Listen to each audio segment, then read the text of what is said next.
Once upon a time, in the city of Fallcrest, 5 heroes gathered to answer the summons of a secret organization called the White Wolves.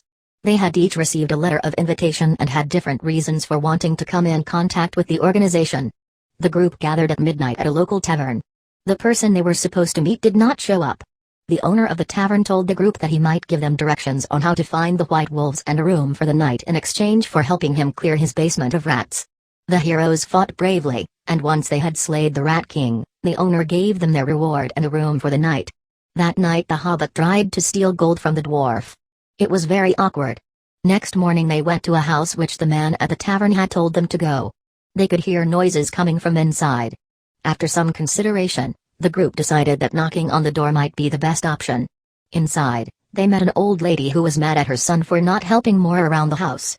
She was angry with him, and was convinced he was at least partly possessed by the devil. The priest saw that the boy was not possessed and that he at most suffered from a depression. The old lady insisted that the priest performed an exorcism, so they did. In return, the old lady gave them directions to an old hermit who lived outside of town. She told them he had once been a master spy, and know how to track down the person who sent the letters. On their way, the heroes ran into a man who wanted their help finding his lost cat Prince. The group decided he was not worth their time and went on their way. In order to get mounts, the Dragonborn set fire to a cart of hay and in the commotion they managed to steal some horses. They rode to the hermit's cottage and spent the night there. Afterwards, in exchange for information, the hermit wanted help dealing with a group of aggressive spiders who had been attacking his house. The heroes attacked the spiders, but after a while noticed they were being watched.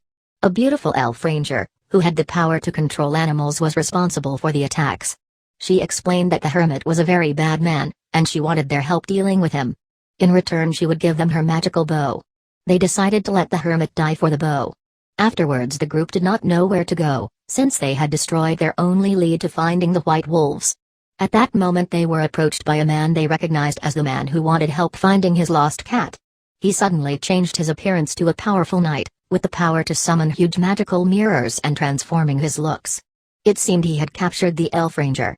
After solving his riddle they were directed to the city of Harkenwold, where the White Wolves were planning a meeting.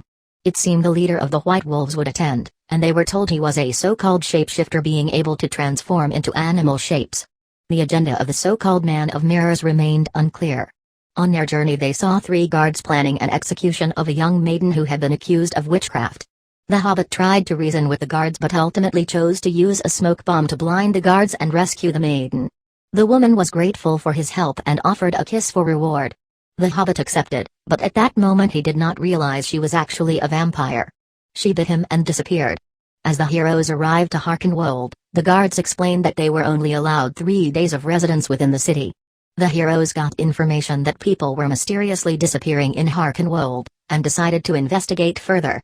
Some leads led the group to the sewers and they went down into the dark and dank underground beneath the city. There, they found a secret black market where people of different races gathered to trade and avoid the authorities. There, they met a female mage who was also looking for the White Wolves. She joined their quest. They were directed to a mysterious man named Tom who said that the White Wolves were planning a meeting nearby and that they should show up wearing dark robes. After they had acquired the robes, they heard a sound coming from nearby. A young boy was being robbed by 2 thugs. The heroes made short work of the thugs and rescued the child. The boy informed the heroes that the man they had spoken to, Tom, must be a ghost since the boy had found his corpse in the river a few days earlier. The heroes started to doubt Tom's intentions and suspect he might be some kind of imposter. They decided not to wear the robes, and on their way to the place of the meeting they ran into a locked door. The hobbit used his newfound vampire powers to pass it by and open it for the rest of the group. At the place of the meeting they met Jack, the leader of the White Wolves, accompanied by no other than Tom. Jack explained that the letters they had received were fake, and the White Wolves had nothing to do with them. It was then Tom revealed he was actually the Man of Mirrors, set to capture Jack and destroy the White Wolves. The heroes were caught in a political turmoil between the rebels of the White Wolves and the Queen's right hand.